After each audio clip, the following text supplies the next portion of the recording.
Olá, pessoal! Retomando aqui no nosso slide de introdução, né? Da apresentação, nossa tipologia. E aqui, né, vou comentar com vocês sobre a prova do tipo 3. Nessa prova, né, a gente tem aqui a primeira questão que diz: considere duas análises sobre a mesma amostra. Então, a gente tem dois comandos aí, no primeiro e no segundo. Com a diferença que no segundo a gente tem a especificação do p-valor. E aí ela pergunta: qual alternativa descreve corretamente a diferença conceitual entre essas duas análises?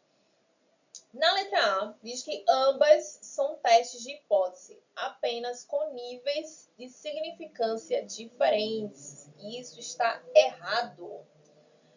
Por quê? Nesses comandos, o primeiro, sem o argumento P, ele calcula, né, um intervalo de confiança. Ele não testa uma hipótese. Então, por isso que está errada a alternativa.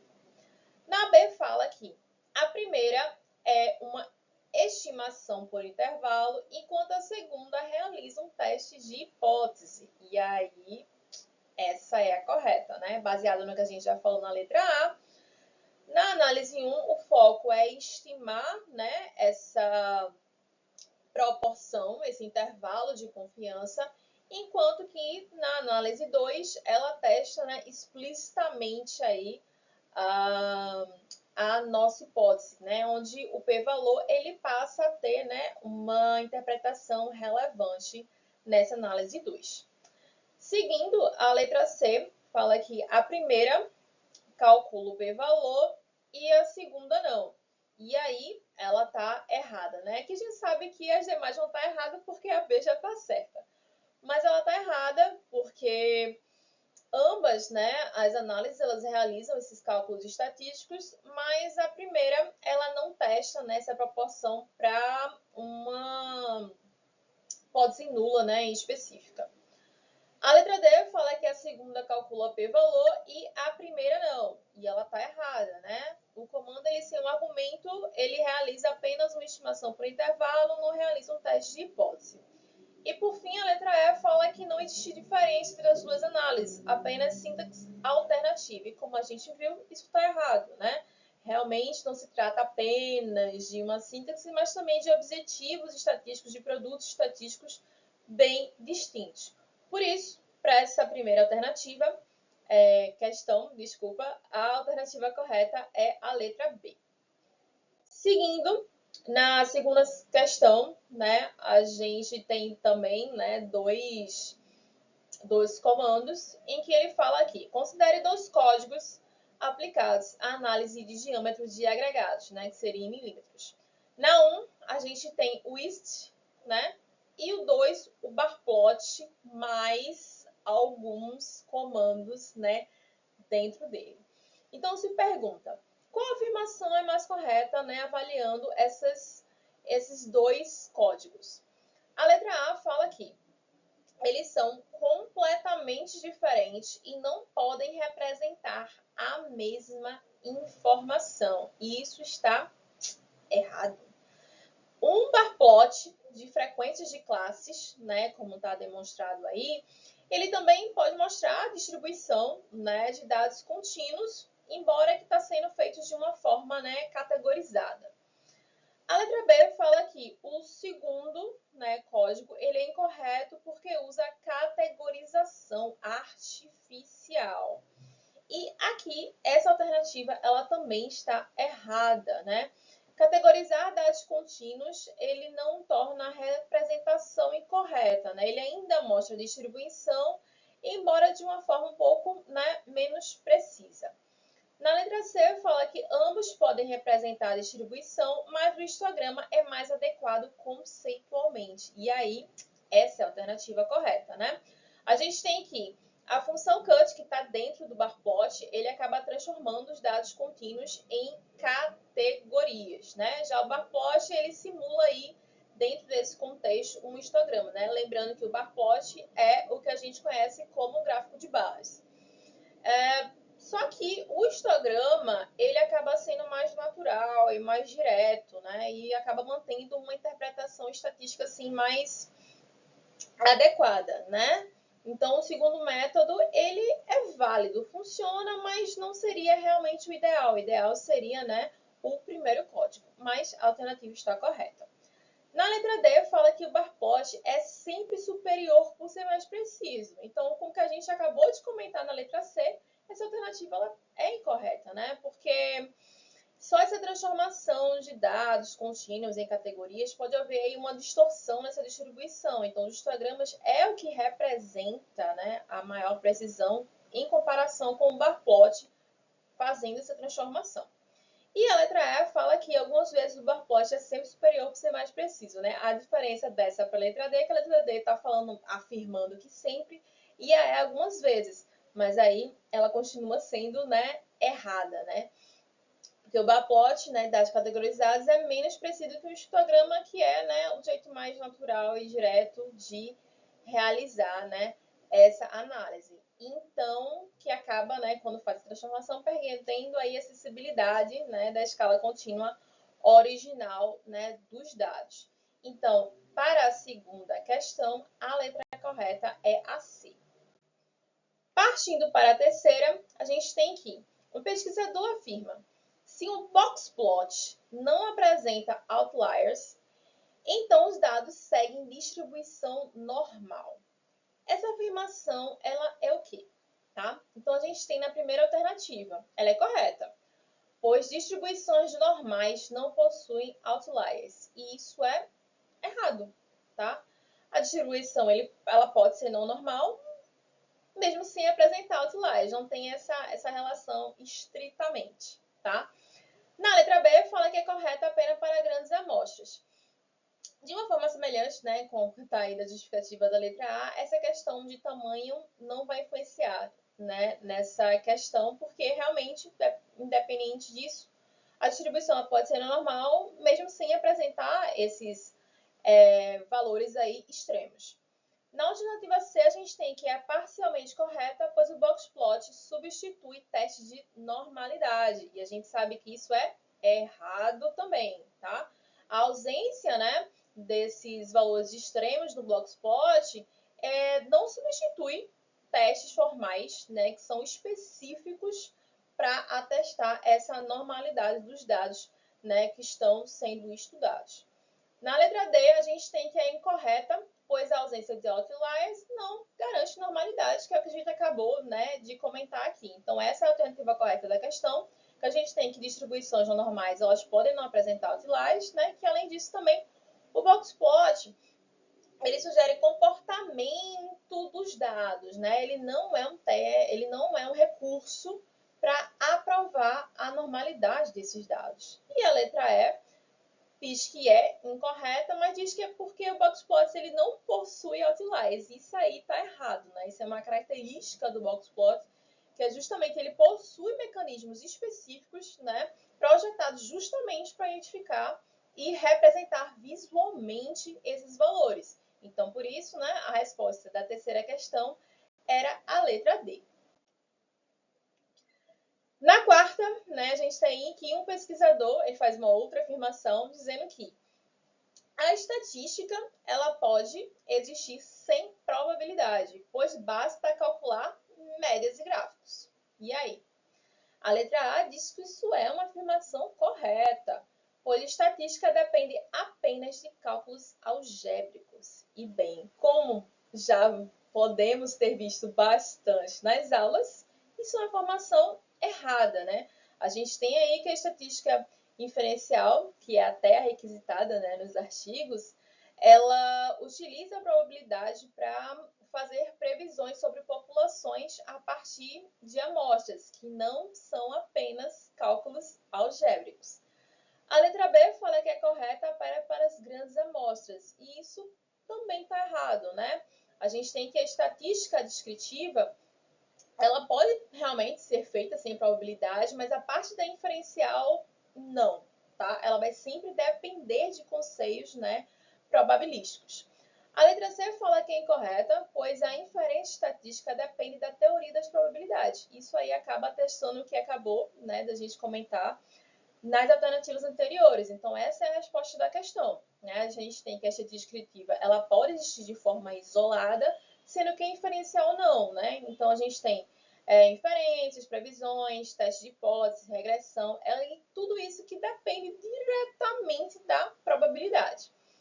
A letra D fala que é incorreta apenas para dados contínuos, isso está errado, né? Isso não depende, essa relação da estatística inferencial com a probabilidade, ela não depende da natureza, né, da variável, se é contínua ou discreta.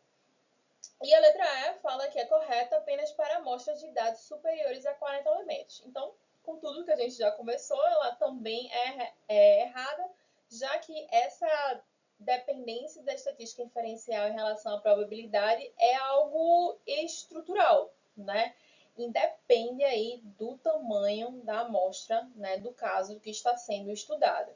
Então, a resposta da quarta questão era a letra C. Na quinta, a gente tem outra afirmação, né? O pesquisador afirma bastante. E aqui ele está falando que toda variável numérica na engenharia civil deve ser considerada contínua. Aqui, novamente, uma questão tratando mais diretamente sobre a natureza, né, de uma variável. A letra A fala que essa afirmação ela é correta, pois toda variável numérica admite casas decimais. Isso está errado, né? Nem toda variável numérica ela admite valores decimais. Algumas só assumem números inteiros, como, por exemplo, quantificar o número de fissuras numa parede. Isso não assume casa decimal. Eu não vou ter 2 fissuras e meia. Ou eu tenho 2 ou eu tenho 3.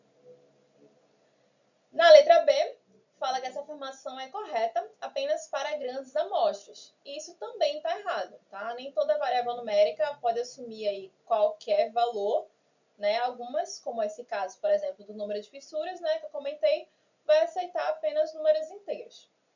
Na letra C, fala que essa afirmação do pesquisador é incorreta, pois valores, né, variáveis numéricas podem ser discretas ou contínuas, e é aí que está correto, exatamente. As variáveis quantitativas, né, elas dividem-se e podem, né, assumir, dependendo aí da natureza dessa variável, sendo discreta ou contínua. Na letra D, então, fala que é incorreta apenas para variáveis qualitativas, e aí vai estar errado, porque variáveis numéricas não são todas qualitativas, né? E a letra E fala que é parcialmente correta, pois depende do tamanho da amostra. E aí a gente entra naquela questão de que essa classificação da natureza, né, de uma variável, ela não depende do tamanho da amostra, né? É mais de como realmente a sua interpretação ela assume na questão, né, que está sendo analisada. Então, a resposta da quinta, né, dessa prova era a letra C. A sexta, né, ela fala o seguinte, que na modelagem probabilística de eventos em engenharia civil, qual associação é mais adequada? Então, ela aqui está trazendo a relação, né, entre variáveis e as, né, distribuições. Na letra A, ela fala que Poisson para número de falhas e normal para resistência do concreto. Então, aqui você tem que correlacionar realmente o tipo de distribuição, a natureza da variável que estava sendo citada. E para essa alternativa, ela é a correta, né? Justamente porque o número de falhas, como comentei, né, numa questão anterior, como por exemplo, número de fissuras, é algo relacionado à contagem, né? Ela é discreta, que é muito assim associada, né, muito bem com a distribuição do Poisson, enquanto que a resistência do concreto ela é uma variável contínua porque pode assumir infinitos valores ali, né, dentro daquele ali intervalo de observação e logo, né, a distribuição normal ela é frequentemente adequada, né, nesses casos. Olhando as outras alternativas, a gente teria aqui na B, dizendo que normal para número de acidente e Poisson para deformações. E aí estaria errado, né? Todas agora seguiam estar erradas, já que a correta foi logo a letra A, Mas a gente tem que o número de acidentes aqui, né, ele assume uma natureza de uma variável discreta, né, sendo que a normal ela é utilizada, né, mais adequada para variáveis contínuas, tá? Lembrando que também deformações, né, dependendo da questão sendo avaliada, mas normalmente também ela é uma variável contínua e Poisson já é mais associada a uma variável discreta, tá? Na letra C, fala aqui exponencial para a quantidade de veículos e binomial para recalque. Ela está errada, né? Porque a gente tem que binomial, recalque, normalmente é uma variável contínua e a gente tem que binomial é mais adequada para variável discreta. A letra D, a gente tem uniforme contínua para número de fissuras e Poisson para tensão. Isso é muito parecido também, né, com a justificativa das anteriores, mas a gente tem que distribuições contínuas descrevem, né, medidas como resistência, enquanto distribuição discretas descrevem contagens como número de fissuras, tá? E aqui, por exemplo, tensão é uma variável contínua. E a letra E fala que normal para todos os eventos. Seria muito bom se fosse assim, mas não é, né? A gente tem que, por exemplo, o número de acidentes é uma variável discreta, enquanto a distribuição normal ela é usada para variáveis contínuas, tá? Então tem essa diferenciação. Então na sexta, a resposta é a letra A. Partindo para a sétima tem uma questão um pouco mais direta, né? Fala assim, o engenheiro aplica um teste de Shapiro-Wilk à resistência do concreto e obtém um valor P de 0,03. Qual conclusão estatística é mais adequada ao nível de significância de 5%? E aí ele apresenta 5 opções, né, que são as alternativas. A. Os dados seguem exatamente a distribuição normal. Letra B. A distribuição normal foi comprovada. Letra C. O teste não permite conclusão devido à variabilidade experimental. Letra D. Existe evidência estatística contra a hipótese da normalidade. Letra E. O teste de Shapiro-Wilk não serve para testar a normalidade dos dados. Então, qual é a resposta correta para essa questão? Exatamente, letra D, tá? Esse teste, que inclusive, né, a gente aplicou em sala de aula, ele é um teste, né, que ele é utilizado para testar a normalidade dos dados e que como foi obtido, né, um p-valor menor, né, que o nível de significância que está sendo considerado nessa análise, então rejeita, né, a hipótese nula, que é a hipótese de que os dados eles seguem, né, uma distribuição normal. Então a gente pode concluir, né, que existe uma evidência estatística contra essa hipótese de normalidade. Bom, a oitava, a nona e a 10ª questão são questões, né, que apresentavam 4 afirmações em que se deveria avaliar se elas eram verdadeiras ou falsas e a partir daí marcar, né, a alternativa que tivesse afirmando algo correto, né, com relação a essa análise de verdadeiro ou falso. Na primeira questão da oitava, né, na primeira afirmação, se diz que a distribuição normal é frequentemente utilizada para modelar a resistência do concreto devido ao comportamento aproximadamente contínuo da variável. E isso é verdadeiro, tá? A gente tem que a resistência do concreto, ele é uma variável contínua, né? E por ser uma variável contínua, ele é frequentemente, né, utilizado aí apresenta, né, uma aproximada na distribuição normal, tá? A segunda diz que a distribuição do Poisson é apropriada para modelar números de fissuras observadas em elementos estruturais. Então, se você avaliar a natureza dessa variável que está sendo citada, que é número de fissuras, contagem, variável discreta, Poisson, verdadeiro, tá? Na terceira, a gente tem que o teste quadrado de aderência pode ser aplicado sem restrições, mesmo quando as frequências esperadas são extremamente pequenas. E aí, isso é exato, isso é falso. Frequências esperadas muito pequenas, elas acabam comprometendo o teste quadrado, tá? E a quarta fala aqui, o teste Anderson-Darling é mais sensível às caudas da distribuição do que alguns outros testes de normalidade. E isso é verdadeiro, tá? Esse teste de Anderson-Darling, ele acaba enfatizando aí discrepâncias nessas caudas de distribuição. Então, a gente tem que apenas a afirmação. A terceira afirmação é falsa. O que nos dá aqui a resposta para essa questão era justamente a letra A, tá? Tanto na oitava, na nona, na décima, eu vou deixar, tá, a descrição nos comentários, né, que foram feitos aí para cada afirmação. Então, vocês podem dar pausa, anotar ou tirar um print, né, para ter a justificativa aí com relação a cada uma das afirmativas. Passando, então, para a nona questão, né, a gente tem aqui, na primeira afirmação, histogramas são mais adequados para representar variáveis contínuas.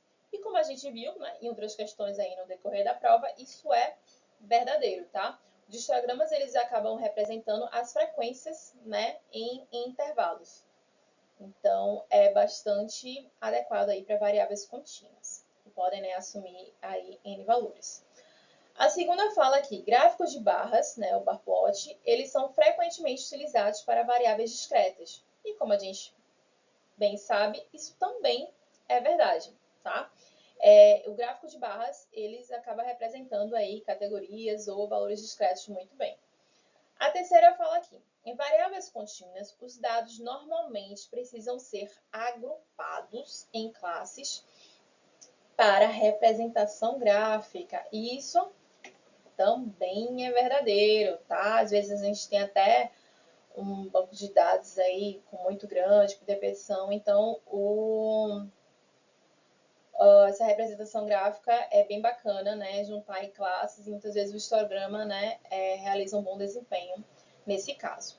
E a quarta fala que o uso de histogramas para variáveis discretas é sempre estatisticamente correto. E isso talvez possa ter gerado alguma dúvida, mas é falso, tá? Embora não seja tão comum, mas os histogramas eles também podem ser utilizados, tá? Em casos de variáveis discretas em alguns contextos, né? Como, por exemplo, quando a gente tem um Big Data, ou seja, um banco de dados com muitos dados, né? O histograma ele pode ser utilizado para agrupar esses dados. Então, ele pode ser utilizado, sim, em alguns contextos específicos. Então, com isso, a quarta, né, afirmação, ela era a única falsa e a resposta da questão era a letra A. Partindo para a décima e última dessa prova, a primeira afirmação comentava aqui. Em hidrologia, funções densidade e probabilidade podem modelar vazões máximas de rio. Isso é verdade, tá?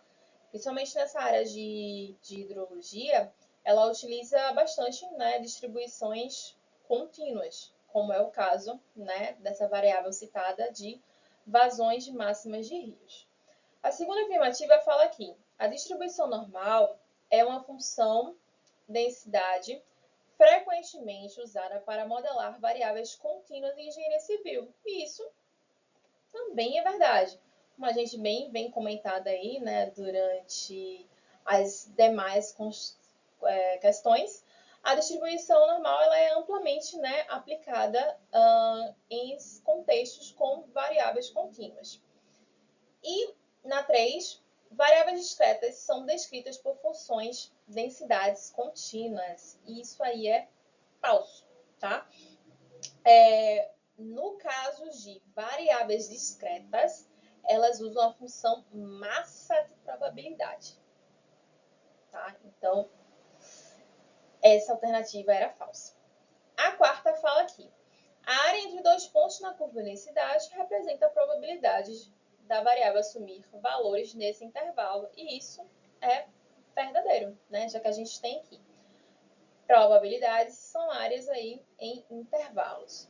Com isso, a afirmativa 3 era a única falsa. Então, resposta da 10ª questão era a letra A. Estou deixando aí também um resuminho, né, dos comentários que foram feitos sobre cada, né, afirmação dessa questão. Com isso, né, chegamos aí ao final, né, dos comentários sobre a prova. Eu desejo bons estudos, né, para vocês. Estou deixando meu contato de e-mail e vocês têm também o meu número, né, que eu estou no grupo da turma. Eu fico à disposição para tirarem mais dúvidas, né, sobre algum ponto específico ou até mesmo sobre o artigo, né, que vocês estão trabalhando nessa disciplina, e até breve.